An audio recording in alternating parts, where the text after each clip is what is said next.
मुख्तार वॾा भरसा government boys primary school रिबिन खान चन्ना में चीफ मिनिस्टर सिंध ऐं डायरेक्टर एजुकेशन सखर जी हुकूम ते स्कूल में हेड मास्टर तालिब हुसैन चन्ना साहिब, FA उस्ताद मोहम्मद रमज़ान मेहराणी, चेयरमैन SMC साहिब खान मेहराणी, अल्लाह चन्ना, मजहर अली चन्ना ॻोठाणनि ऐं शागिर्दनि स्कूल अंदर शजरकारी मुहिम जो आगाज़ करे स्कूल अंदर वण गुल बूटा लगाया विया। उस्मान शाहुड़िया मां मोहम्मद रहीम ख़ासकेली जी रिपोर्ट मुताबिक़ उस्मान शाहुड़िया में ज़रई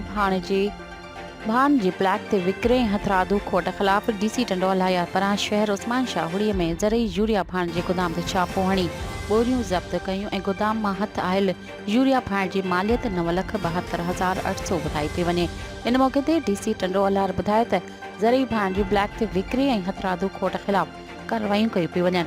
असिस्टेंट कमिश्नर जो चवणु आहे त गोदाम मां हथ आयल ज़रई भाण फारूक मेमण नाले डीलर जो ॿुधायो पियो वञे। आबादगारनि पारां गुज़िरियल ॾींहुं ज़रई भाण जी ब्लैक ते विकिरे ऐं खोट ख़िलाफ़ मुज़ाहिरो कयो वियो हो।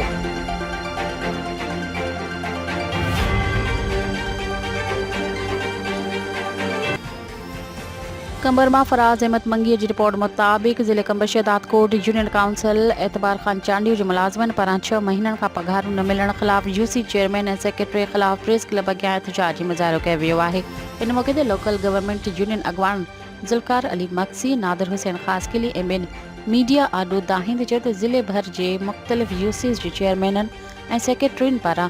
6 महीननि खां मुलाज़िमनि खे पघारूं न ॾिनियूं वयूं आहिनि, जंहिं करे असां सख़्तु एहतजाज कयूं था। जेका मुलाज़िमनि सां नाइंसाफ़ी आहे जंहिंजी मज़म्मत कजे थी, एहतजाज कंदड़ निगरान सूबाई हुकूमत खां मुतालबो कयो त चेयरमैन ऐं UC सेक्रेटरियुनि खे पाबंद बणायो वञे त मुलाज़िमनि जूं पघारूं जारी कयूं वञनि। ॿी सूरत में सॼे ज़िले में आफ़िस जो बाइकॉट करे सख़्तु एहतजाज कयो वेंदो।